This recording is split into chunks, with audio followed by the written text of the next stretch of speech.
तो क्या हाल है नाइन्थ पास। आज हम करेंगे लाइफ प्रोसेस का वन शॉट, फटाफट से खत्म करेंगे इसे। क्विक रिवीजन एग्जाम्स के लिए काफ़ी दिक्कत आती है इसके नोट्स को एक जगह रखने में, क्योंकि लंबा चैप्टर है। तो हम देखेंगे कैसे आसान फ्लो चार्ट से और डायग्राम से इस पूरे चैप्टर को हम बहुत सिंप्लीफाई करके समझ सकते हैं। ठीक है, तो स्टार्ट करते हैं क्लास 10। लाइफ प्रोसेस में हमें पढ़ने हैं basically digestion, respiration, circulation, excretion और ग्रोथ के बारे में डिटेल में। तो इन सारी डिटेल्स को हम फ्लो चार्ट के थ्रू समझेंगे। अब सबसे पहले लाइफ प्रोसेस होते क्या हैं। लाइफ प्रोसेस यानी लाइफ को कंटिन्यू रखने के लिए जो प्रोसेस हमें ज़रूरी हैं, जैसे डाइजेशन, रेस्पिरेशन, सर्कुलेशन और एक्सक्रीशन। ठीक है, तो ये सारे के सारे मिलके हमारी बॉडी में मेंटेनेंस का जॉब करते हैं। ये सारी एनसीईआरटी की इंपॉर्टेंट लाइन्स हैं, ढूंढ के मार्क कर लेना। अब ये प्रोसेस ऐसे हैं जिनमें ऑक्सीजन हम बाहर से लेते हैं, जैसे फॉर एग्जांपल हम सांस लेते हैं, ऑक्सीजन हमारी बॉडी में आता है और जो भी हमने खाना खाया है वो ब्रेक डाउन होता है और हमारे सेल्स को जाके मिलता है। ठीक है, उसके न्यूट्रिएंट्स जो भी इसमें मिनरल्स हैं हमारे सेल्स को जाके मिलते हैं। इसको हम कहते हैं रेस्पिरेशन।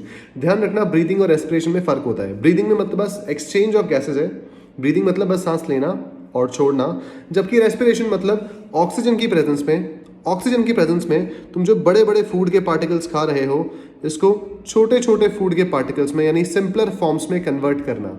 ठीक है, कॉम्प्लेक्स चीज़ों को सिंपल चीज़ों में कन्वर्ट करना, किसमें? इन द प्रेजेंस ऑफ ऑक्सीजन की प्रेजेंस में। फाइन। इसके बाद ऑल द सेल्स में not be in direct contact. अब यहाँ पे एक और चीज़ आती है, डिफ्यूजन। देखो भाई, क्वेश्चन ये आता है कि डिफ्यूजन हमारे लिए इंपॉर्टेंट क्यों नहीं है। डिफ्यूजन हमारी नीड को सेटिस्फाई कैसे नहीं कर पाता। मतलब जो छोटे छोटे बैक्टीरिया होते हैं, इनमें होता क्या है, डिफ्यूजन से काम चल जाता है। अभी जिसको डिफ्यूजन नहीं पता तो वो भी सुन लो, डिफ्यूजन एक्चुअली में होता क्या है। फॉर एग्जाम्पल, हमारे पास यहाँ पे 2 रूम्स हैं। ठीक है, 2 रूम्स हैं हमारे पास यहाँ पे। एक में हवा बहुत ज़्यादा है, मान लो डीओ छिड़क दिया किसी बेचारे ने। ठीक है, डीओ स्प्रे कर दिया तो डीओ बहुत ज़्यादा है और बीच में हमने कुछ वेंट, एक जगह बना दिया, वेंट खोल दिए। अब धीरे धीरे करके सारे के सारे पार्टिकल्स दूसरे रूम में शिफ्ट होने लगेंगे, यानी जो गैस के मॉलिक्यूल्स हैं या जो गैस के पार्टिकल्स हैं वो एक हायर कंसंट्रेशन से लोअर कंसंट्रेशन की तरफ मूव करने लगते हैं। ठीक है, अब फॉर एग्जांपल अगर यहाँ पर कार्बन डाइऑक्साइड बहुत ज़्यादा होती तो ये कार्बन डाइऑक्साइड धीरे धीरे करके दूसरे रूम में भी शिफ्ट होने लगती, जब तक दोनों रूम में इक्वल कार्बन डाइऑक्साइड ना हो जाए। इसी तरह से जो बैक्टीरिया हैं उनमें भी गैशियस एक्सचेंज होता है। बैक्टीरिया के अंदर भी सिंगल सेल होता है बेचारे। ठीक है, तो अंदर अगर CO2 ज़्यादा भर गई तो ये बाहर निकल जाती है, और अगर बाहर ऑक्सीजन ज़्यादा है तो ये बैक्टीरिया के अंदर आ जाएगा। सिंपल डिफ्यूजन से इनका काम चल जाता है, बट हमारा काम नहीं चलता। हमारा काम डिफ्यूजन से क्यों नहीं चलता? पहला रीज़न, हमारी बॉडी में एनर्जी रिक्वायरमेंट ज़्यादा है, तो एनर्जी डिमांड हमारी ज़्यादा है। दूसरा, डिफ्यूजन काफ़ी स्लो प्रोसेस है, काफ़ी धीरे धीरे से इसमें गैसेस एक्सचेंज होता है। ठीक है, और तीसरा, हमारी बॉडी में सारे सेल्स एनवायरनमेंट के डायरेक्ट कांटेक्ट में नहीं आते। फाइन, यानी तुम्हारे स्टमक में जो सेल है वो बाहर के डायरेक्ट कांटेक्ट में नहीं है, एनवायरनमेंट के डायरेक्ट कांटेक्ट में नहीं है, जिसकी वजह से उसमें डिफ्यूजन नहीं हो पाएगा। Okay, so all the cells लिख लेना यहाँ पे, are not in the direct contact of environment. तो ये 3 रीजंस है, ध्यान रखना, कि हमारी बॉडी में डिफ्यूजन हमारी एनर्जी रिक्वायरमेंट्स को या ऑक्सीजन की रिक्वायरमेंट्स को सेटिस्फाई नहीं कर सकता। ठीक है, इसके बाद अगला पोर्शन, एक और लाइन थी एनसीईआरटी में हमारे यहाँ पे, रेस्पिरेशन की डेफिनेशन हमने देख ली, कैसे ब्रेक डाउन होता है। ठीक है, और डिफ्यूजन का क्या काम है। तीसरी हमारी इंपॉर्टेंट डेफिनेशन है, एंजाइम्स क्या होते हैं। एंजाइम्स होते हैं बेसिकली बायो कैटलिस्ट्स। अब यहाँ पे ज़रा कैटलिस्ट का मतलब समझो। कैटलिस्ट कोई भी एक ऐसी चीज़ होती है जो केमिकल रिएक्शन को तेज़ कर देती है। अब हमारी बॉडी में जितने भी बायोलॉजिकल केमिकल रिएक्शंस होते हैं, भाई बहुत सारे केमिकल रिएक्शन होते हैं, सोते हैं, जागते हैं, हम इधर उधर नाचते हैं, गाते हैं, आए दिन हर टाइम हमारी बॉडी में कोई ना कोई रिएक्शन होता रहता है। वो रिएक्शन बहुत स्लो हो जाएंगे अगर हमारी बॉडी में एंजाइम्स नहीं होंगे तो। मतलब जिस रिएक्शन को होने में लाखों साल लगेंगे वो विद इन सेकेंड्स हो जाएगा एंजाइम्स की प्रेजेंस में। ठीक है, तो इसलिए इनको हम बायो कैटलिस्ट कहते हैं, क्योंकि ये बायोलॉजिकल रिएक्शंस को, यानी जो हमारी बॉडी में रिएक्शंस हो रहे हैं, इनको बहुत तेज़ कर देते हैं। और इसी तरह से हम जो भी खाते हैं, या तो वो प्लांट होते हैं या एनिमल होते हैं, एनर्जी रिक्वायरमेंट्स के लिए हम जो भी फूड लेते हैं, तो हम एक तरह से हेटेरोट्रॉफ्स हैं। हेटेरोट्रॉफ्स कौन होते हैं भाई? हेटेरोट्रॉफ्स वो होते हैं जो दूसरे ऑर्गेनिजम्स पे डिपेंड करते हैं फूड के लिए। जैसे हम हो गए, एनिमल्स हो गए, बर्ड्स हो गई या फिश हो गई, ये खुद से खाना नहीं बना सकते। तुम जाके गमले के अंदर बैठ जाओ, ऐसा नहीं होगा कि तुम्हारी बॉडी के अंदर खुद से खाना बन जाए, बट प्लांट के अंदर ऐसा होता है। ठीक है, प्लांट क्या करता है, इनऑर्गेनिक सब्सटेंसेस से अपना खाना खुद बना लेता है। फाइन, इनऑर्गेनिक सब्सटेंसेस मतलब जो हमें मिट्टी से मिल रहे हैं, जो उसे धूप मिल रही है, पानी मिल रहा है, उससे वो अपना खाना बना लेता है। बट हमारे केस में ऐसा नहीं होता, हमें या तो एनिमल खाना पड़ेगा या तो तुम्हारे प्लांट्स खाने पड़ेंगे। ठीक है, अब यहीं से एक और डेफिनेशन आती है, उसमें कहते हैं न्यूट्रिशन। न्यूट्रिशन एक ऐसा प्रोसेस है जिससे ऑर्गेनिज्म न्यूट्रिएंट्स लेता है फूड से। हम फूड से न्यूट्रिएंट लेते हैं ताकि बिल्डिंग और रिपेयरिंग का काम हमारी बॉडी में हो सके। अब न्यूट्रिएंट्स क्या होते हैं भाई, ये ऐसे सब्सटेंसेस हैं जो हमारे लिए बहुत नेसेसरी हैं प्रॉपर ग्रोथ और मेंटेनेंस के लिए, तो ये होते हैं न्यूट्रिएंट्स। ठीक है, तो ऑटोट्रॉफ्स में अगर तुम्हें कोई एग्जांपल लिखने को बोला जाए तो लिख देना भाई प्लांट्स एग्जाम्पल, और अगर हेटेरोट्रॉफ्स में लिखने को बोला जाए तो इसमें लिख देना ह्यूमंस, हम हेटेरोट्रॉफ्स में आते हैं। ठीक है, एनिमल्स या फिश, FISH। ठीक है, इसके बाद ऑटोट्रॉफिक न्यूट्रिशन पहले पढ़ेंगे इसमें हम, जिसमें हम बात करने वाले हैं एक मिनट, चलिए इसमें हम बात करने वाले हैं सबसे पहले किसकी इक्वेशन है ये, फोटोसिंथेसिस की। फोटोसिंथेसिस में होता क्या है पहले जरा ये देखते हैं। प्लांट के पास है CO2, CO2 कहाँ से ले रहा है बेचारा, ये ले रहा है एनवायरनमेंट से, आसपास से इसने CO2 एब्जॉर्ब करी। ठीक है, पानी हमने जाके उसे डाल दिया, पानी डालने के बाद क्लोरोफिल होता है क्लोरोप्लास्ट के अंदर, ध्यान रखना, इन क्लोरोप्लास्ट होता है किचन ऑफ द सेल, ध्यान रखना ये। ठीक है, क्लोरोप्लास्ट होता है भैया किचन ऑफ द सेल, क्योंकि यहीं पर सारा खाना बनता है। और क्लोरोप्लास्ट के अंदर होता है क्लोरोफिल, सनलाइट तो इसे मिल ही रही है, और साथ में बना रहा है अपने लिए ये ग्लूकोज, जिससे इसे मिलेगी एनर्जी। ग्लूकोज का फॉर्मूला C6H12O6, साथ में इसने छोड़ दी ऑक्सीजन, इसके लिए तो वेस्ट है, हमारे लिए वो बहुत इंपॉर्टेंट है। अब साथ में थोड़ा सा पानी स्टोमाटा से, लीफ से उड़ जाएगा, अभी स्टोमाटा के बारे में आगे पढ़ेंगे हम। अब इस पूरे प्रोसेस में 3 इंपॉर्टेंट चीज़ें हो रही है जिन पे क्वेश्चन बनता है। पहला है हमारा क्लोरोफिल क्या करता है, कर क्या रहा है वहाँ पे बैठ के, भैया लाइट को एब्जॉर्ब कर रहा है। लाइट कुछ तो होना चाहिए प्लांट में ऐसा जो कि सनलाइट को एब्जॉर्ब करे, जिससे वो खाना बना सके, तो क्लोरोफिल का वही काम है। दूसरा, जो भी लाइट एनर्जी आ रही है, धूप पड़ रही है प्लांट पे, वो उसे किस में कन्वर्ट कर रहा है, वो उसे केमिकल एनर्जी में कन्वर्ट कर रहा है, और इस पानी को ना स्प्लिट कर देता है, वाटर को स्प्लिट कर देता है H पॉजिटिव, देखो क्या लिखा हुआ है, हाइड्रोजन और ऑक्सीजन में, हाइड्रोजन और ऑक्सीजन में, H2 और O2 में। फाइन, पानी को ब्रेक करा जाता है हाइड्रोजन गैस में और ऑक्सीजन गैस में इन द प्रेजेंस ऑफ सनलाइट। एक और चीज़ यहाँ पर लिखी हुई है, reduction of carbon dioxide into carbohydrate. ज़रा ध्यान से देखो, रिडक्शन का मतलब होता है हाइड्रोजन का ऐड होना, रिडक्शन का मतलब होता है या तो हाइड्रोजन ऐड हो रहा है या ऑक्सीजन हट रहा है। अगर हम गौर से देखें तो इस कार्बन डाइऑक्साइड में पहले हाइड्रोजन नहीं था, बट रिएक्शन होते ही देखो उसमें बीच में हाइड्रोजन आके चिपक गया और ये बन गया ग्लूकोज, ये बन गया ग्लूकोज। तो कार्बन डाइऑक्साइड का रिडक्शन हो गया ग्लूकोज में, वही लिखा हुआ है, reduction of carbon dioxide into carbohydrates. तो कार्बोहाइड्रेट्स क्या है यहाँ पे, यही ग्लूकोज कार्बोहाइड्रेट्स ही है। ठीक है, अब जरूरी नहीं है कि ये सारे के सारे स्टेप्स एक साथ हों। कई बार क्या होता है, डेजर्ट प्लांट्स की अगर हम बात करें, देखो यहीं पे लिखा हुआ है पैरा NCERT का पैरा, ये desert plants take up carbon dioxide at night. ये रात को कार्बन डाइऑक्साइड लेते हैं और एक अपना इंटरमीडिएट बना लेते हैं, मतलब कोई बीच का बना लेते हैं, कुछ बीच का बना लेते हैं, उसी टाइम सब कुछ नहीं होता, खाना नहीं बन रहा, रात को वो कार्बन डाइऑक्साइड ले लेते हैं, उसके बाद एनर्जी एब्जॉर्ब कर लेते हैं क्लोरोफिल से दिन के टाइम पर। मतलब एनर्जी एब्जॉर्ब करी जा रही है दिन के टाइम पर, क्योंकि दिन में धूप बहुत ज़्यादा है, तो दिन में स्टोमाटा नहीं खोलते वो, क्योंकि अगर दिन में स्टोमाटा खोल दिया तो बहुत सारा पानी उड़ जाएगा। स्टोमाटा क्या होता है ये बेसिकली, अब स्टोमाटा देखो ऐसे लीफ के ऊपर छोटे छोटे पोर्स होते हैं जिनसे सांस ली जाती है या ब्रीदिंग करते हैं एक तरह से लगा लो प्लांट्स, और गैसियस एक्सचेंज और वाटर रिलीज करते हैं। जैसे हमारे केस में हम नॉस्ट्रल्स हैं हमारे पास इतने बड़े बड़े, ठीक है, नॉस्ट्रल्स हैं हमारे पास, इनसे हम सांस लेते हैं और छोड़ते हैं। बट प्लांट्स के केस में क्या होता है, ऐसे बहुत सारे छोटे छोटे स्टोमाटा पोर होते हैं, स्टोमाटल पोर।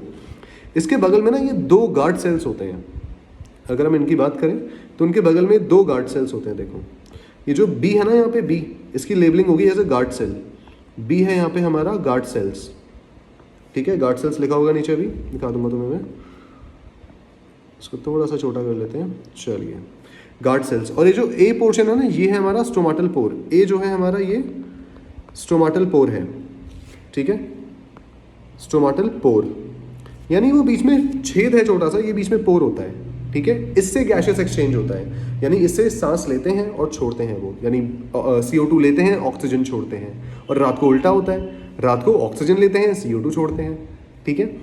अब ये गार्ड सेल्स पे डिपेंड करता है कि ये स्टोमाटा का जो पोर है ना छोटा सा, ये बड़ा होगा या छोटा होगा, कब बड़ा होगा और कब छोटा होगा। अब देखो, अगर प्लांट के पास पानी की कमी है, अगर प्लांट के पास पानी की कमी है, आसपास उसके पास सफिशिएंट पानी अवेलेबल नहीं है, तो क्या होगा, पानी उससे बाहर निकल जाएगा, पानी गार्ड सेल से बाहर फ्लो कर जाएगा। इस गार्ड सेल्स के अंदर वाटर भरा होता है थोड़ा सा। अगर लग रहा है प्लांट को कि भाई आसपास पानी नहीं है ढंग से, तो पानी सारा का सारा बाहर फ्लो कर जाएगा, water flows out of the cell, guard cell shrink कर जाता है। देखो गार्ड सेल ये रहा, इसके अंदर अभी पानी भरा हुआ है, तो पूरा अब ये टर्जेड मतलब पूरा अपनी शेप में है, ठीक है। अब तुम देखोगे बीच में से जो गैप है ना, ये गैप ये काफ़ी ज़्यादा है, यानी यहाँ से काफ़ी ज़्यादा गैसियस एक्सचेंज हो सकता है। बट अगर इसमें से पानी निकल गया तो ऐसे श्रिंक हो जाता है। जब ये श्रिंक हो जाता है तो देखो बीच में जो गैप है ना, यानी बीच का जो गैप है, ये हाथों के गैप बीच में, ये होते हैं स्टोमाटल पोर, ये काफ़ी छोटा हो गया है, ठीक है। अब क्योंकि गार्ड सेल श्रिंक कर गया तो स्टोमाटल पोर की क्लोजिंग हो जाएगी। ये तुम्हें इसकी ओपनिंग और क्लोजिंग ध्यान रखनी है। अब ये ओपन कैसे होता है, अगर गार्ड सेल के अंदर पानी जा रहा है तो क्या होगा, उससे गार्ड सेल स्वेल हो जाएंगे, और जैसे ही गार्ड सेल स्वेल होंगे, जो पहले श्रिंक हो रखा था ये फिर से ऐसे टर्जेड हो जाएगा, बिल्कुल टाइट हो जाएगा, और स्टोमाटल ओपनिंग बीच की जो गैप है ये खुल जाएगा, ठीक है। तो गार्ड सेल स्वेल करेंगे और ओपन हो जाएगा हमारा स्टोमाटा, जैसे कि अब आराम से पानी पानी का एक्सचेंज होगा, यानी वाटर लॉस हो सकता है, मतलब पानी अब दिक्कत नहीं है पानी की प्लांट के पास। फंक्शन क्या है इसका, exchange of gases of O2 CO2 में काम करता है, और वाटर लॉस कराता है ट्रांसपिरेशन में। ट्रांसपिरेशन बेसिकली जब पानी उड़ता है ना प्लांट की लीव्स में से, उसको ट्रांसपिरेशन कहते हैं, ठीक है। एवापोरेशन ऑफ वाटर जब होता है लीव्स में से, और लीव्स में से कैसे हो रहा है भाई, ऑब्वियसली यहाँ पे स्टोमाटल पोर्स हैं, ये ध्यान रखना, बीच में होता है स्टोमाटल पोर, और ये होते हैं गार्ड सेल्स, और गार्ड सेल्स की ओपनिंग और क्लोजिंग इस तरह से होती है। फाइन, इसके बाद ये फ्लो चार्ट देख लेना अपना, बना लेना कहीं पे। तो हेटेरोट्रॉफिक न्यूट्रिशन में 3 चीजें आती है हमारी, पहला होलोजोइक, सैप्रोफिटिक और पैरासिटिक। एक एक करके देखते हैं। होलोजोइक सबसे पहले, इसमें करते क्या है, ये पूरा ऑर्गेनिज्म निकल जाते हैं, जैसे कि हम, ठीक है। हम जो भी खाना खाते हैं हमारे बॉडी के अंदर उसका डाइजेशन होता है। तो animals take in solid food, ये सॉलिड फूड खाते हैं, और जो ब्रेक डाउन है ना फूड का, वो बॉडी के अंदर ही हो जाता है, तो इसलिए इसे हम कहते हैं होलोजोइक। और क्योंकि इसमें एग्जाम्पल्स आते हैं अमीबा, ह्यूमंस एटसेट्रा। अमीबा देखेंगे अभी हम सूडोपोडिया कैसे होता है, ह्यूमंस भी होलोजोइक में आते हैं, क्योंकि हम जो भी खाना खाते हैं उसका डाइजेशन हमारे बॉडी के अंदर होता है।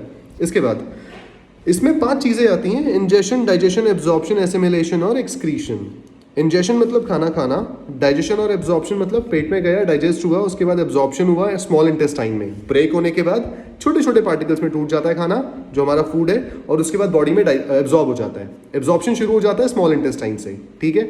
स्टमक में खाना पार्शियली डाइजेस्ट होता है, ध्यान रखना, स्टमक में फुल डाइजेशन नहीं होता, स्मॉल इंटेस्टाइन में ही पूरा डाइजेशन होता है। इसके बाद आता है एसिमिलेशन, देन एक्सक्रीशन, जो वेस्ट बचा उसे निकाल दिया, ठीक है, और जो न्यूट्रिएंट्स एब्जॉर्ब किए थे उसे भेज दिया पूरी बॉडी में। Saprophytic nutrition, obtain nutrition from dead and decaying organic matter, यानी जो भी चीजें मर जाती हैं, सड़गड़ जाती हैं, उनमें से ये न्यूट्रिएंट निकाल के खाते हैं, ठीक है। Food digested outside the body, ध्यान रखना, ये बॉडी के बाहर ही डाइजेशन होता है, अंदर नहीं होता, क्योंकि अगर बॉडी के अंदर होगा तो वो होलोजोइक हो जाएगा, ठीक है। एग्जाम्पल आएगा बैक्टीरिया और फंजाई। फिर आते हैं पैरासाइट्स। पैरासाइट्स बेसिकली होस्ट की बॉडी के अंदर जाके उसे इन्फेक्ट करते हैं। अब जैसे पैरासाइट्स लिव इनसाइड और आउटसाइड अदर ऑर्गेनिजम्स। कई बार क्या होता है, छोटी छोटे फिश ना बड़ी फिश के बगल में जाके, अपने से सकर्स होते हैं उनके पास, वहां जाके चिपक जाती हैं, तो वो बॉडी के अंदर नहीं जा रही है, बट वो बॉडी के बाहर है, बट वो एज ए पैरासाइट उसका ब्लड सक कर रही है। जैसे लीच होती है, लीच बॉडी के अंदर नहीं जाती, बट उसको भी एज ए पैरासाइट कंसिडर किया जाता है, ठीक है। तो वहां से फिर वो न्यूट्रिशन डिराइव करते हैं। तो एग्जाम्पल आ गया इसमें, कस्क्यूटा हो गया, टेक्स हो गए। कस्क्यूटा बेल होती है, अमर बेल तुमने अगर देखी होगी।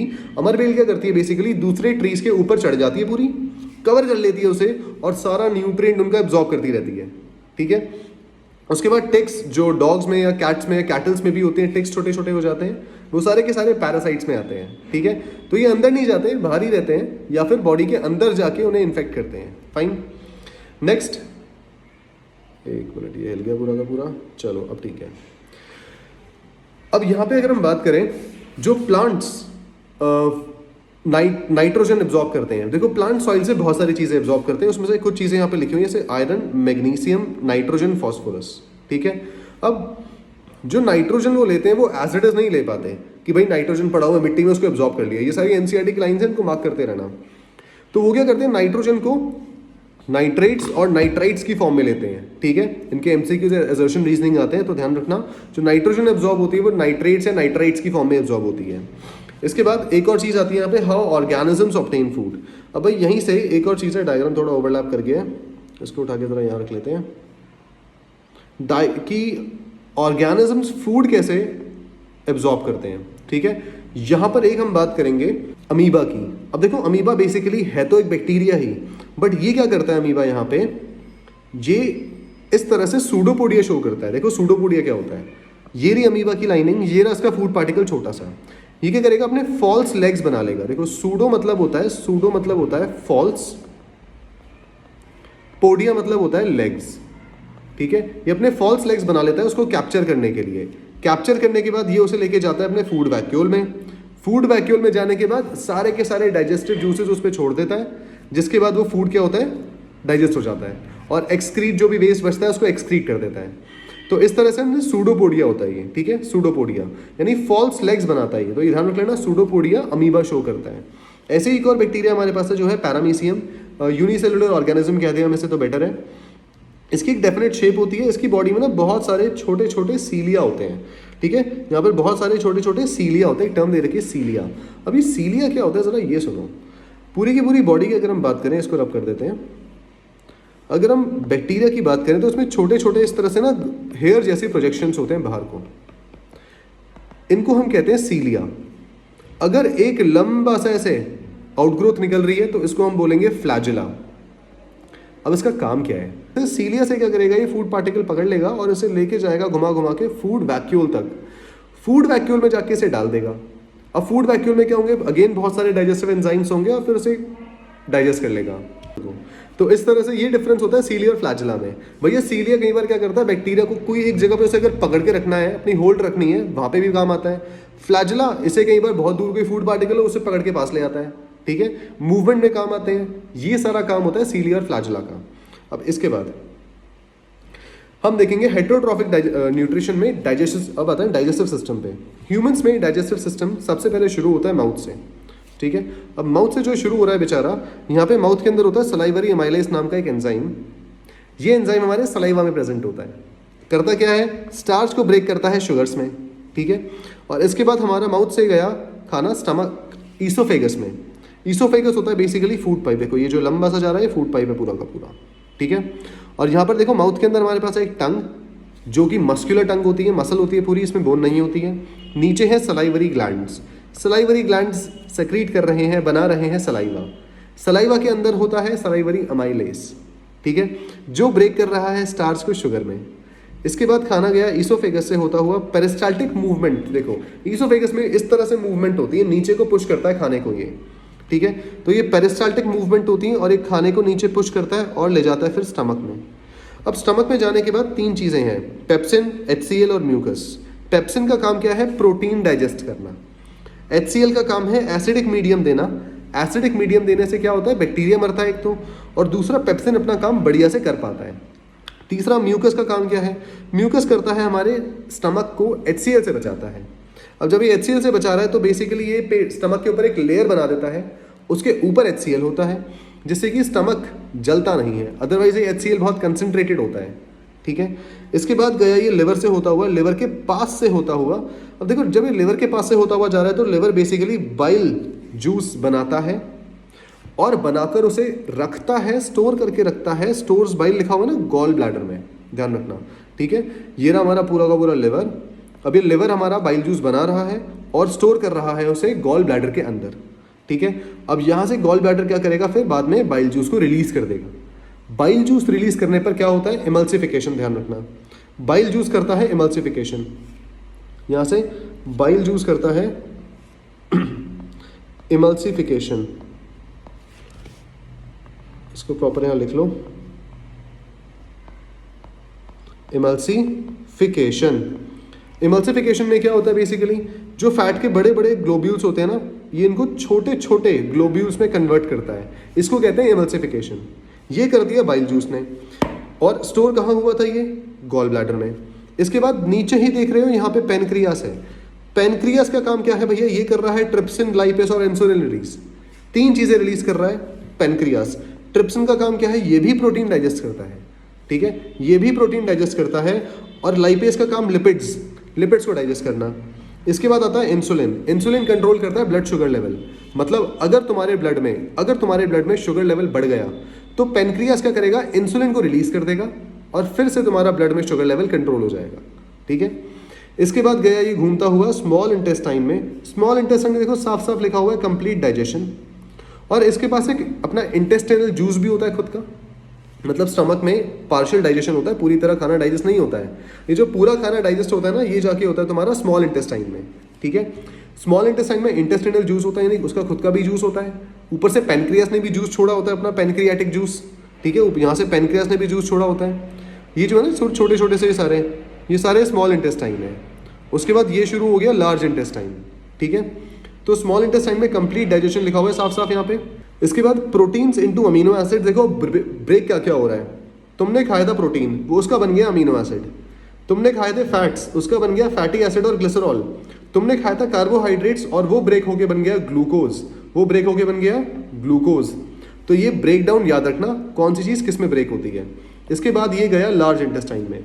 लार्ज इंटेस्टाइन में जाने के बाद रीअब्जॉर्प्शन होता है पानी का, क्यों देखो यहाँ पे जो भी हमारा वेस्ट आया था ना, इसमें पानी बहुत ज्यादा था, बट जो हम एक्सक्रीट करते हैं वो पानी उसमें इतना नहीं होता है, तो पानी का रीअब्जॉर्प्शन शुरू होगा लार्ज इंटेस्टाइन में। लार्ज इंटेस्टाइन के बाद आएगा तुम्हारा रेक्टम देखो यहाँ पर सारा का सारा फीकस, यानी यहाँ पर सारा का सारा फीकस स्टोर हो जाता है, ठीक है। फीसेस स्टोर हो जाता है, फीसेस स्टोर हो जाता है, माय बैड, ठीक है। स्टोर होने के बाद जब हमें लगता है कि भैया वो भर गया है, चलो निकाल के आते हैं फिर, तो एनस से ओपनिंग और एक्सक्रीशन, सारा का सारा एक्सक्रीशन बाहर, एक्सक्रीटरी वेस्ट बाहर हमारा, ठीक है। तो इस तरह से हमारा डाइजेस्टिव सिस्टम काम करता है, नोट कर सकते हैं इस पूरी चीज़ को। इसके बाद रेस्पिरेशन की अगर हम बात करें, रेस्पिरेशन में पहले भी पढ़ा था क्या होता है स्टार्टिंग में इंट्रोडक्शन में, break down of food particles from complex to simpler form in the presence of oxygen. तो यहाँ पे ग्लूकोज है हमारे पास, ये साइटोप्लाज्म में ब्रेक हो रहा है पायरुवेट में। अब एक बात ध्यान रखना, एक ग्लूकोज से हमारे पास 2 पायरुवेट मिलते हैं, ठीक है, क्योंकि देखो यहाँ पे 6 कार्बन है और यहाँ पे एक पायरुवेट में 3 कार्बन होते हैं। तो जब एक ग्लूकोज में 6 कार्बन है और हमें 2 पायरुवेट मिल रहे हैं 3 कार्बन से, अब जाकर हमारे कार्बन नंबर पूरे हो जाएंगे। इसमें भी 6 कार्बन, इसमें भी 6 कार्बन, एक पायरुवेट में 3 कार्बन हुए तो 2 पायरुवेट मिलेंगे हमें, क्योंकि 2 पायरुवेट होंगे, क्योंकि एक ग्लूकोज में 6 कार्बन होते हैं, ठीक है। तो ये चीज़ ध्यान रखना, इस तरह से एक ग्लूकोज 2 पायरुवेट बनाता है। इसके बाद अगर यीस्ट की अगर हम बात करें, मतलब अगर हमने इसे ऐसे मीडियम में रख दिया जहाँ पर ऑक्सीजन नहीं है और यीस्ट डाल दिया, तो भैया ये बना देगा इथेनॉल। इथेनॉल कंज्यूमेबल अल्कोहल होता है जो पी जाती है, ठीक है। ऑल्दो से पीना हेल्थ के लिए अच्छा नहीं होता, बट स्टिल लोग पीते हैं, तो कंज्यूमेबल अल्कोहल होता है, ठीक है। इथेनॉल बनता है, कार्बन डाइऑक्साइड छोड़ते हैं, वो एनर्जी रिलीज करते हैं। तो भैया यीस्ट क्या करता है, बेसिकली ग्लूकोज खाता है, अगर ऑक्सीजन नहीं होगा तो वो इथेनॉल छोड़ेगा, एज अ वेस्ट निकालता है अपनी बॉडी से वो इथेनॉल को, ठीक है, और साथ में CO2 और एनर्जी निकाल देता है। देन हमारे पास यही पायरुवेट अगर कम ऑक्सीजन प्रेजेंट है, फॉर एग्जाम्पल जब हम दौड़ते हैं, बहुत ज़्यादा रनिंग कर रहे हैं, थक गए, तो हमारी मसल्स में बन जाता है लैक्टिक एसिड, ठीक है। और लैक्टिक एसिड जब बन जाता है तो मसल में हमारे सोरनेस ही आ जाती है थोड़ी, ठीक है। मुझे लग रहा है एक और ओवरलैपिंग हो गई इमेज की, चलो ठीक है। तो यहाँ पर क्या होता है, फिर लैक्टिक एसिड बन गया मसल्स में और एनर्जी रिलीज हो रही है, ये होता है हमारी मसल सेल्स में। अब यही चीज़ माइटोकॉन्ड्रिया में होती है नॉर्मली, जैसे हम बैठे हैं यहाँ पे, तो नॉर्मली जब तुम बैठे हो घर में रिलैक्स कर रहे हो, तो हमारी बॉडी में बहुत अच्छा खासा ऑक्सीजन है, तो हम CO2 रिलीज कर देते हैं, वाटर और एनर्जी हमारी बॉडी में बन रही होती है। ये सब कुछ होता है माइटोकॉन्ड्रिया में, ध्यान रखना।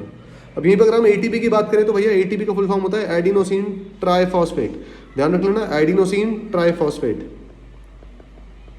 लिखा है कहीं पे? नहीं लिखा है यहाँ पे, एडिनोसिन ट्राइफॉस्फेट, ठीक है, ट्राइफॉस्फेट, एडिनोसिन ट्राइफॉस्फेट। हमारी जितनी बॉडी में ATP होगा उतनी बॉडी में एनर्जी होगी, ध्यान रखना, ठीक है। तो ये एक एनर्जी करेंसी होती है ATP, बनाता कौन है इसे? माइटोकॉन्ड्रिया।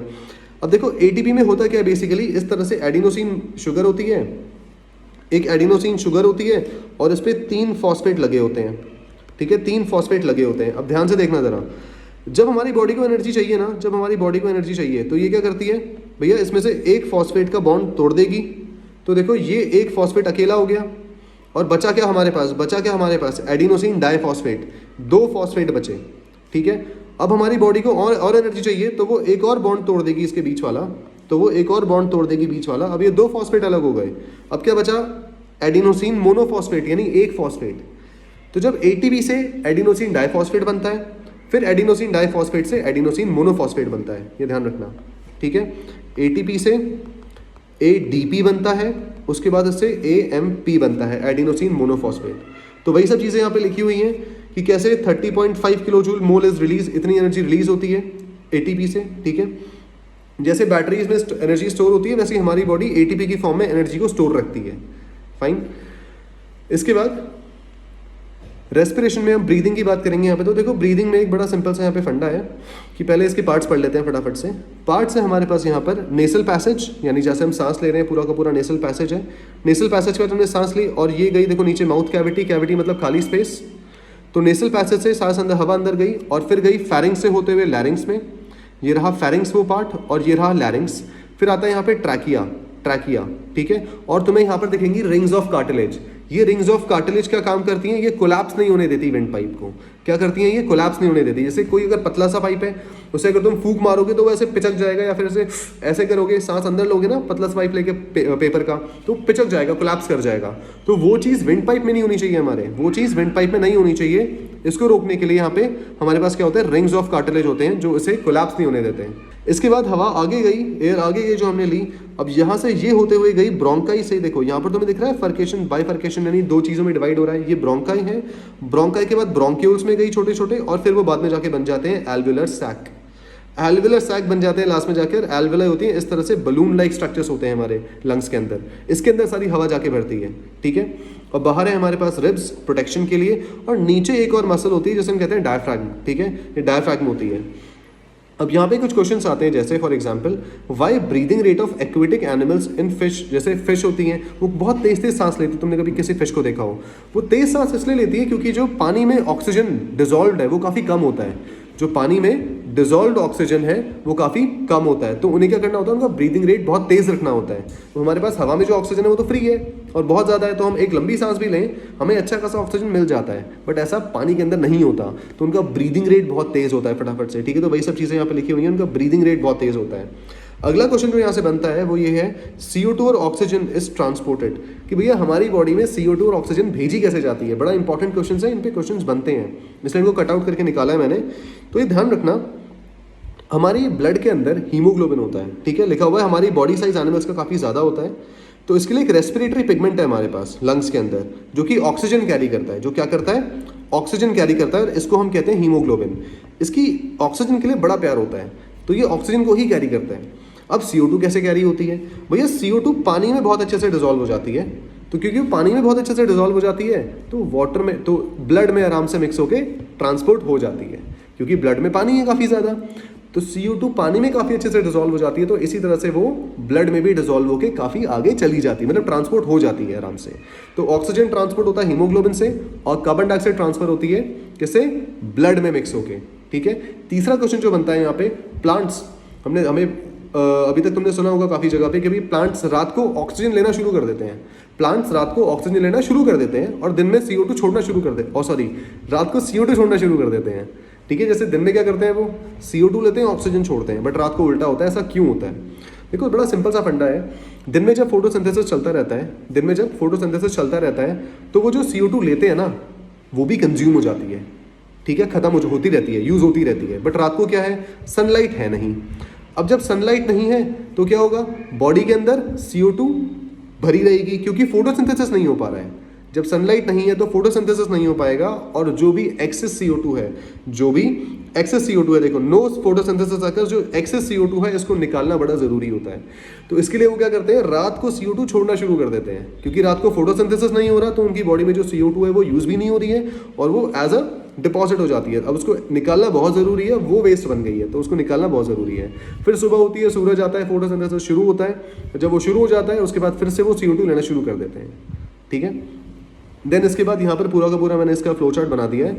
ऑक्सीजन रिच एयर हमने क्या किया, हवा से ली, ये गई नेसल कैविटी यानी जो हमारे बीच में नोज के पीछे जो कैविटी होती है खाली स्पेस, फिर वहाँ से फैरिंग्स में, फिर वहाँ से ट्रैकिया में, नीचे इसका डायग्राम भी है, ठीक है, वहीं से ट्रैकिया में, ट्रैकिया के बाद ब्रोंकाई, फिर ब्रोंक्यूल्स, फिर वहाँ से एल्वेलाई ऑफ लंग, फिर वहाँ से एक्सचेंज हो जाता है, ठीक है, वहाँ से एक्सचेंज हो जाता है गैसेस का, CO2 का और ऑक्सीजन का एक्सचेंज हो जाता है, ध्यान रखना, ठीक है। एक्सचेंज होने के बाद जो CO2 वाली, जो CO2 से भरी हुई एयर है, जो CO2 रिच एयर है, वो air enters in the bronchioles.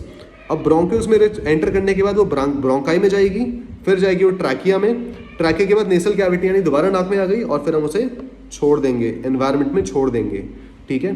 तो ये फ्लो चार्ट एक बार देख लेना, या तो मैं से नोट डाउन कर सकते हो इस फ्लो चार्ट को पूरा का पूरा, ठीक है, इस तरह से पूरा फ्लो चार्ट है। तो इसमें सारा पैसेज दे दिया है, ईजी रहेगा एक्सेस करने के लिए तुम्हारे एंड टाइम रिविजन के लिए। तो इस तरह से CO2 का एक्सचेंज होता है और ऑक्सीजन का एक्सचेंज होता है हमारी बॉडी में। अब हम बात करेंगे ट्रांसपोर्टेशन की। हार्ट काम क्या करता है, देखो भाई, बड़ा सिंपल सा फंडा है, हार्ट को याद रखने में बड़ी दिक्कत आती है बच्चों को, तो बड़ा सिंपल सा इसका फंडा है बेसिकली। देखो तुम्हें दो चीज़ें याद रखनी है, एक तो एट्रिया और दो वेंट्रिकल्स, ठीक है। एट्रिया ऊपर को एरो कर रहा है, देखो ए ऊपर को एरो कर रहा है तो दो एट्रिया हैं, वेंट्रिकल्स नीचे को एरो कर रहे हैं तो वेंट्रिकल्स नीचे होते हैं हार्ट में। ये 4 चैम्बर होते हैं हार्ट के अंदर, ठीक है, ये 4 चैम्बर्स हैं हार्ट के अंदर, ध्यान रखना। अब जब पेशेंट तुम्हारे सामने लेटा होगा तो तुम्हारा राइट जो है उसका लेफ्ट होगा, यानी उसके ऑपोजिट में आएगा, तुम्हारा राइट उस तरफ आएगा, तो इसलिए जो तुम्हारा राइट है वो उल्टा लिखा हुआ है यहाँ पे, ठीक है। पेशेंट जो तुम्हारे सामने लेटा होगा तो इस तरह से राइट यहाँ पर आएगा, जो तुम्हारा लेफ्ट है पेशेंट का लेफ्ट इधर आएगा, क्लियर। तो हमने क्या किया, लंग से हमने सांस ली और बहुत सारा ऑक्सीजन हमारे लंग्स में आ गया। अब क्या होगा, यहाँ से पल्मोनरी वेन, ध्यान रखना वेन का काम क्या है, वेन क्या करती है, हार्ट की तरफ लेके आती है ब्लड को, वेन ब्लड को हार्ट की तरफ लेके आती है टुवर्ड्स द हार्ट, ठीक है। अब क्योंकि ये पल्मोनरी मतलब लंग्स से रिलेटेड है इसलिए इसे पल्मोनरी बोला गया है। तो ये पल्मोनरी वेन अब क्या करेगी, वो ब्लड लेके आएगी जिसमें ऑक्सीजन भरा हुआ है, अच्छे से ऑक्सीजनेटेड ब्लड है, ये लेके आएगी सीधा, इसे गिराएगी लेफ्ट एट्रिया में। लेफ्ट एट्रिया में गिराने के बाद ये जाएगा लेफ्ट वेंट्रिकल में। यहाँ पे देखो मैंने 2 पार्ट बना रखे हैं, मतलब बाइकस्पिड वॉल्व है यहाँ पे, ठीक है। ये है हमारा बाइकस्पिड वॉल्व, यानी 2 कस्प होते हैं इसमें। बाइकस्पिड वॉल्व होता है, ये बैक फ्लो नहीं होने देता ताकि ब्लड वापस ऊपर ना चला जाए, इसको रोकने के लिए वॉल्व लगे होते हैं। यहाँ पे बाइकस्पिड वॉल्व है, ठीक है, ध्यान रखना। लेफ्ट एट्रिया से गया लेफ्ट वेंट्रिकल में, फिर आर्टरी से होता हुआ, आर्टरी का काम क्या है, आर्टरी देखो दोनों साइड से अगर तुम देखोगे ये भी आर्टरी है, ये भी आर्टरी है, ठीक है। तो दोनों साइड से ये हार्ट से दूर लेके जा रही है ब्लड को, फाइन। तो आर्टरी क्या कर रही है, आउटा, मेन आर्टरी है आउटा। आउटा क्या करता है, लेफ्ट वेंट्रिकल से ब्लड लेता है और फिर ऑर्गन्स में जाके ऑक्सीजन बांट देता है। अब ब्लड ऑर्गन्स क्या करेंगे, ऑक्सीजन अपना ले लेंगे आराम से और वापस दे देंगे इसे वेस्ट, यानी CO2 फिर जाके ब्लड में मिक्स होगी, CO2 फिर ब्लड में मिक्स होगी और इसे लेके जाएगा वेना कावा, यानी वेन, देखो वेन ला रही है ना हार्ट की तरफ, तो वेना कावा जो है वो सारा का सारा डीऑक्सीजनेटेड ब्लड लेके आती है, सारा का सारा डीऑक्सीजनेटेड ब्लड आके गिराती है ये राइट एट्रिया में। राइट एट्रिया के बाद यहाँ पे देखो 3 डंडे बनाए हैं, मतलब ट्राइकस्पिड वॉल्व है, ये ट्राइकस्पिड वॉल्व है, ध्यान रखना, ये ट्राइकस्पिड वॉल्व है। तो ट्राइकस्पिड वॉल्व से होते हुए फिर जाएगा ब्लड राइट वेंट्रिकल में और राइट वेंट्रिकल से फिर निकलेगा और ये चला जाएगा लंग्स में। अब ध्यान रखना इस ब्लड में कार्बन डाइऑक्साइड था और इसे लेके कौन जा रहा है, इसे लेके जा रही है pulmonary artery. Pulmonary artery right ventricle से लंग्स में ब्लड लेके जाती है, फिर जब CO2 लंग्स में पहुंच जाता है तो फिर हम उसे छोड़ देते हैं, फिर हम सांस लेंगे, फिर ऑक्सीजन आएगा, फिर इसी तरह से ये साइकिल रिपीट होती है, ठीक है। इसका एक आसान स्कीमेटिक डायग्राम ये भी है, या फिर तुम कह दो उसे फ्लो चार्ट है। तो तुम्हें इसमें ये ध्यान रखना है, ये जो पोर्शन है ना पूरे चार्ट का, ये पूरे फ्लो का, ये पूरा का पूरा पोर्शन ऑक्सीजनेटेड ब्लड लेके जा रहा है, ठीक है। यानी लंग से आया पल्मोनरी वेन में, फिर लेफ्ट एट्रियम, फिर मित्रल वॉल्व यानी बाइकस्पिड वॉल्व, ये मित्रल वॉल्व बेसिकली बाइकस्पिड वॉल्व है, ठीक है। फिर लेफ्ट वेंट्रिकल में आया, फिर आउटा, देखो यहाँ से लेफ्ट वेंट्रिकल में आया, फिर आउटा से होता हुआ चला गया ऑर्गन्स में, ठीक है। आउटा से होता हुआ चला गया ऑर्गन्स में यानी बॉडी में, फिर वहाँ से इंफीरियर और सुपीरियर वेना कावा से होता हुआ आया राइट एट्रियम में, फिर ट्राइकस्पिड वॉल्व, फिर राइट वेंट्रिकल पल्मोनरी आर्टरी से होता हुआ उसने दोबारा लंग्स में सारा CO2 छोड़ दिया, ठीक है। तो ये फ्लो चार्ट तुम्हें अच्छे से थोड़ा हैंडी हो जाएगा, तुम्हारे लिए रखना ही, ऐसे बना सकते हो। देन इसके बाद आते हैं इंपॉर्टेंट पॉइंट्स। अब बात करनी है अगले पेज में। इसमें तुम्हें एक चीज़ ध्यान रखनी है कि भैया एम्फीबियंस में, देखो एम्फीबियंस में अगर हम बात करें, एम्फीबियंस यानी जो पानी में भी रहते हैं, बाहर पानी के अंदर भी रहते हैं, पानी के बाहर भी रहते हैं, उनमें रेप्टाइल्स में 3 चेम्बर का हार्ट होता है। जैसे हमारी बॉडी में क्या है, 4 चेम्बर्स है ना, तो उनमें क्या है, 3 चेम्बर्स का हार्ट होता है। एम्फीबियंस और रेप्टाइल्स में 3 चेम्बर का हार्ट होता है, ठीक है। और फिश की अगर हम बात करें, उनमें केवल 2 चेम्बर का हार्ट होता है, ये ध्यान रखना। यहाँ पर बेसिक है अब आर्टरी और वेन में फ़र्क। जो हमने आर्टरीज और वेन्स ब्लड वेसल्स पढ़ी थी उनमें फ़र्क। आर्टरी देखो, अगर हम बात करें, आर्टरी ना बीच में से बहुत पतली होती है, ठीक है, बीच में से बहुत पतली होती है। अगर तुम इसे गौर से देखो तो ये पोर्शन इसका बड़ा थिक है, यानी ये जो इसका वॉल्स है ना आर्टरी की, ये बड़ी थिक होती हैं। अब आर्टरी की वॉल्स थिक क्यों होती हैं? क्योंकि अगर तुम गौर से देखो तो भैया आर्टरी क्या कर रही है, हार्ट से दूर लेके जा रही है ब्लड को, हार्ट से दूर लेके जा रही है। हार्ट क्या करता है, ऐसे पंप करता है, प्रेशर ज़्यादा होता है आर्टरीज पे, तो इसलिए आर्टरीज के जो वॉल्स होते हैं वो बड़े थिक होते हैं। देखो आर्टरी में carry blood away from the heart, heart से दूर लेके जाती है, ब्लड काफ़ी हाई प्रेशर में होता है, तो उनकी वॉल जो होती है काफ़ी थिक होती हैं, ठीक है। नैरो ल्यूमेन होता है, ल्यूमेन मतलब होता है ये अंदर का स्पेस, ये वाला स्पेस, ये काफ़ी नैरो होता है, इसलिए जिसका कोलेस्ट्रॉल जमता है ना वो आर्टरी में जमता है, वेन में नहीं जमता, ठीक है। इसमें कोई वॉल्व नहीं होते। सेम इसका उल्टा है वेन में, वेन हार्ट की तरफ लेके आ रही है तो उन पर इतना प्रेशर नहीं होता, तो उसमें क्या होता है, काफ़ी लो प्रेशर होता है, वॉल्स काफ़ी पतली होती है। अब देखो इसकी जो बाहर की वॉल है ना, ये बाहर की वॉल काफ़ी पतली है, अगर तुम इसे वेन से कंपेयर करो, वेन की बाहर की वॉल काफ़ी मोटी है और इसका अंदर का ल्यूमेन बहुत बड़ा है, ये देखो अंदर का स्पेस बहुत ज़्यादा है, ठीक है। तो यहाँ पे कोलेस्ट्रॉल वगैरह जमने के चांसेस कम होते हैं काफ़ी। अब यहाँ पर इस तरह से वॉल्व होते हैं, तो ये क्या करते हैं, ब्लड को ऐसे धक्का दे के आगे भेजते हैं, धक्का दे के आगे भेजते हैं, ठीक है। इसके बाद यहाँ पे एक और चीज़ आती है, लिम्फ। लिम्फ पढ़ लेना एक बार यहाँ पे। लिम्फ क्या होता है, बेसिकली ये एक पूरा का पूरा कलरलेस फ्लूइड होता है, ठीक है। ट्रांसपोर्टेशन में काम आता है, जैसे हमारी बॉडी में ब्लड होता है वैसे ही लिम्फ होता है, ठीक है। ये इंटरस्टिशियल स्पेसेस में चला जाता है टिश्यू के। ब्लड कैपिलरीज में से क्या होता है, जब ये सारी चीज़ें निकल के इंटरस्टिशियल टिश्यूज में चली जाती हैं, यानी टिश्यूज के बीच में चली जाती हैं ये फ्लूइड, ठीक है, तो उसे हम लिम्फ कहते हैं। फाइन, ये लिम्फेटिक कैपिलरीज के थ्रू बाद में लिम्फ ड्रेन करता है, यानी सारे के सारा लिम्फ जो होता है लिम्फेटिक कैपिलरीज में जाके ड्रेन होता है, गिरता है सारा का सारा इंटरसेलुलर स्पेसेस से, ठीक है। और बहुत बड़ा लिम्फ सिस्टम होता है हमारी बॉडी में पूरे के पूरे लिम्फ को कैरी करने के लिए। फाइन, इसके बाद लिम्फ के बाद अब आते हैं हम यहाँ पे ब्लड और लिम्फ में भी डिफरेंस आता है, ध्यान रखना, ठीक है। तो एक बार उसको भी देख लेना, ब्लड और लिम्फ में क्या डिफरेंस होता है। अब ट्रांसपोर्टेशन इन प्लांट्स की बात करते हैं। ट्रांसपोर्टेशन एनिमल्स हो गया। प्लांट्स में बेसिकली 2 चीज़ें होती हैं हमारे पास, जाइलम और फ्लोएम। भैया जाइलम का काम है वाटर ट्रांसपोर्ट करना, वाटर और मिनरल्स ट्रांसपोर्ट करना, ठीक है। अब इसमें बेसिकली डेड एलिमेंट्स होते हैं, यानी देखो जाइलम बना किन चीज़ों से है, ज़्यादातर डेड सेल से बना हुआ है, ठीक है।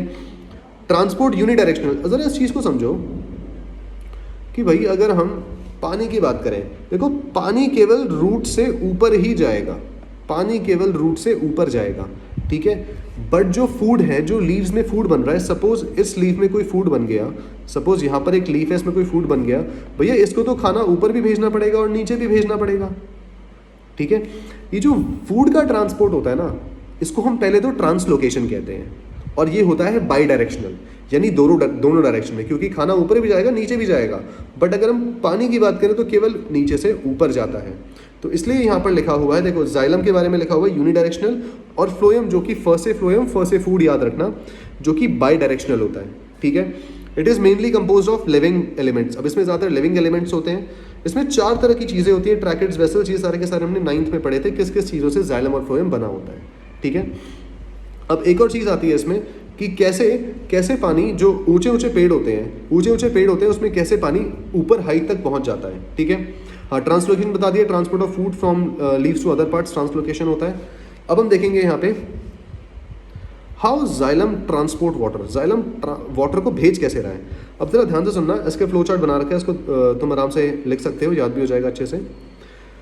रूट सेल्स क्या करते हैं, ये सॉइल के डायरेक्ट कॉन्टैक्ट में होते हैं। जाइलम पानी कैसे भेज रहा है, इसको ध्यान से सुनना। रूट सेल्स क्या होते हैं, सॉइल के डायरेक्ट कॉन्टैक्ट में होते हैं, ये कुछ आयंस एब्जॉर्ब कर लेते हैं। जब रूट्स के अंदर आयंस आ जाते हैं ना, तो रूट के अंदर पानी का कंसंट्रेशन कम हो जाता है, रूट के अंदर पानी का कंसंट्रेशन कम हो जाता है, water concentration inside the root decreases, ठीक है।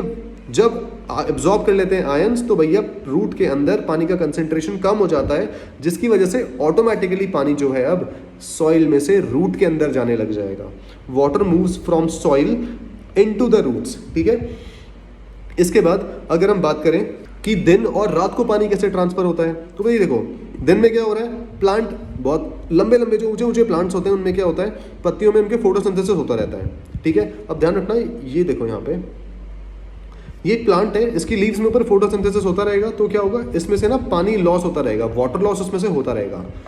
अब जब इसमें से वाटर लॉस होता रहेगा तो एक बात बताओ, जो पूरा का पूरा जाइलम नीचे से कनेक्टेड है, इसमें एक सक्शन नहीं बन जाएगा ऊपर को, जैसे हम लोग तो नहीं साइफन करते हैं, ऐसे पाइप लेते हैं एक साइड से, पानी खींचते हैं ऐसे सक करके, उसके बाद पानी आता रहता है अपने आप ही, तो इसमें ऐसे ही होता है एग्जैक्टली। देखो जाइलम है, ऊपर जा रहा है, तो यहाँ से ट्रांसपिरेशन होता रहेगा, पानी उड़ता रहेगा और ये ऑटोमेटिकली नीचे से पानी एब्जॉर्ब करता रहेगा, ठीक है।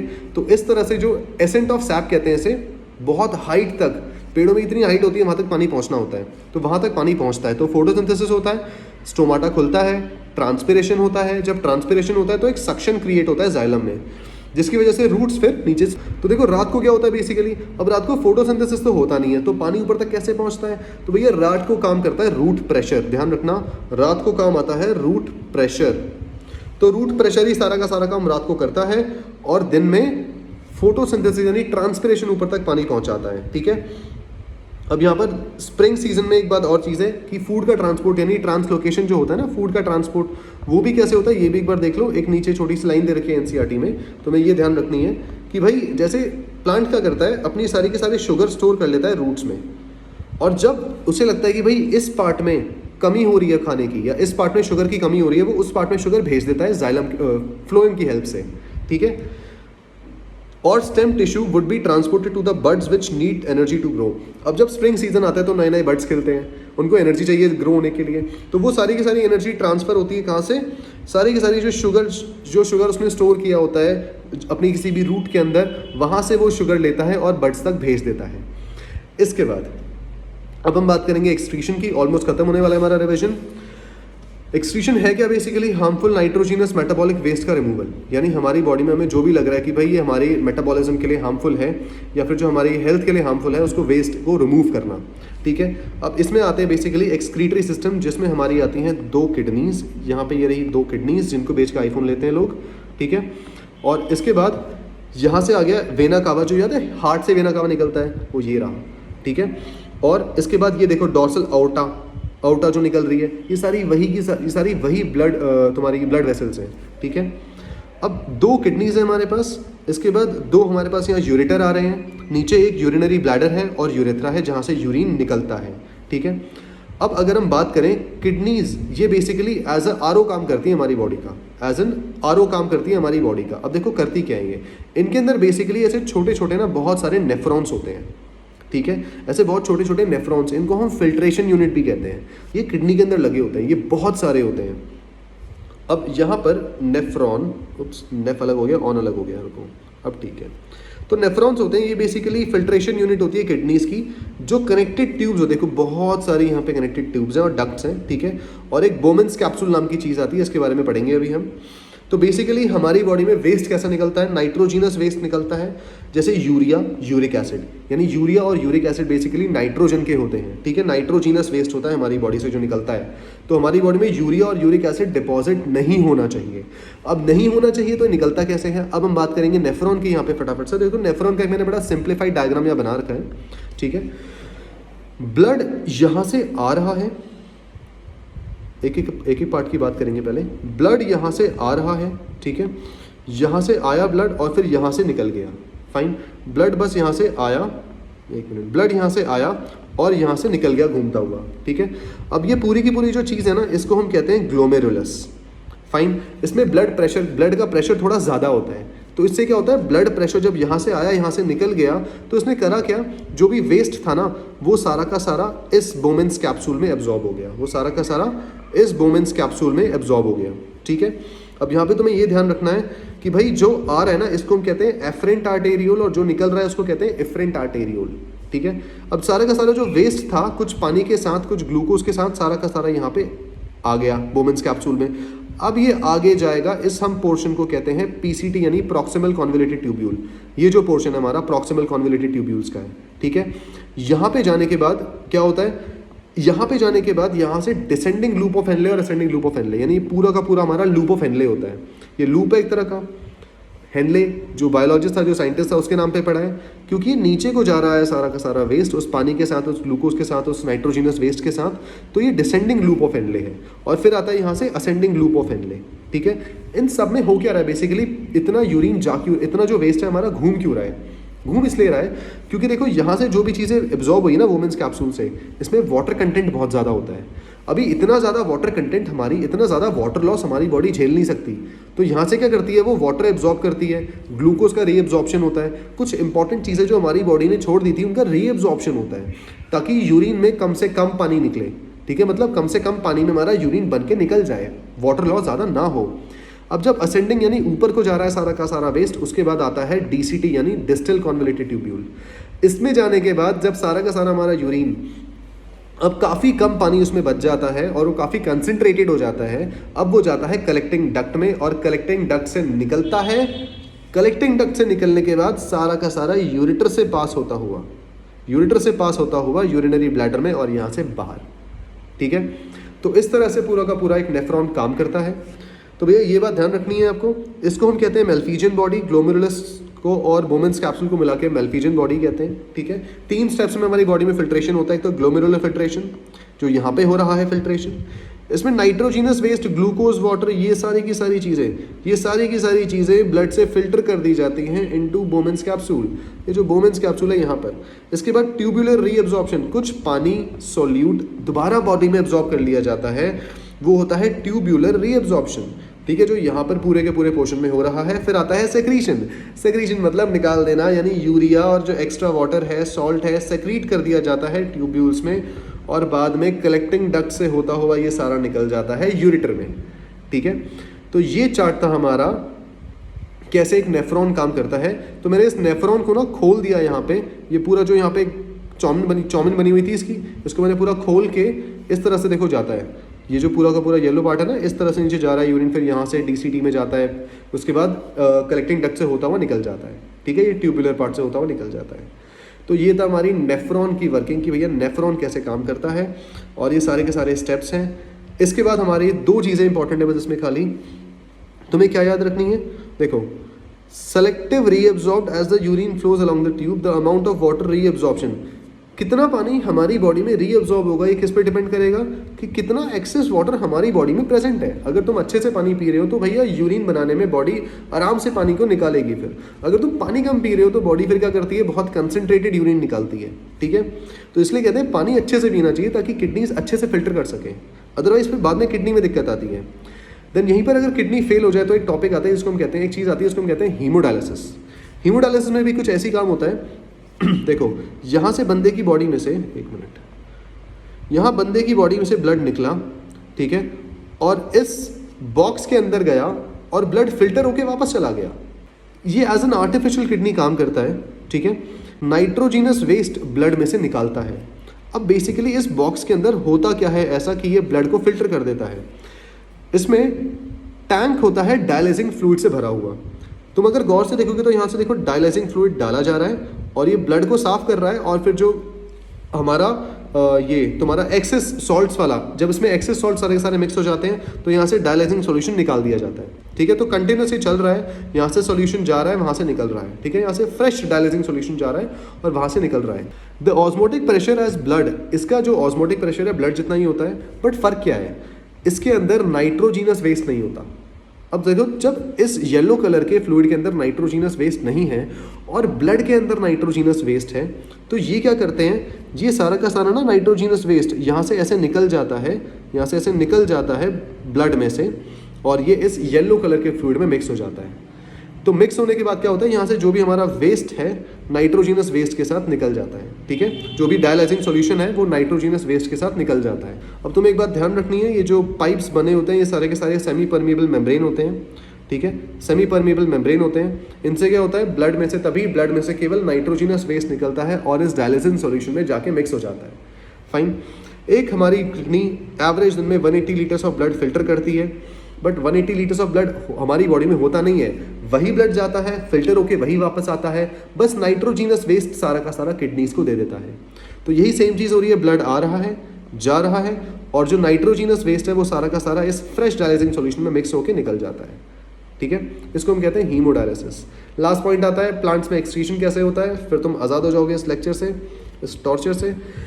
पहला पॉइंट है हमारा एक्सक्रीशन इन प्लांट्स का। Excretion of oxygen during photosynthesis, plants waste कैसे निकालते हैं, जब फोटोसिंथेसिस होता है तो ऑक्सीजन छोड़ देते हैं, उनके लिए वेस्ट है वो।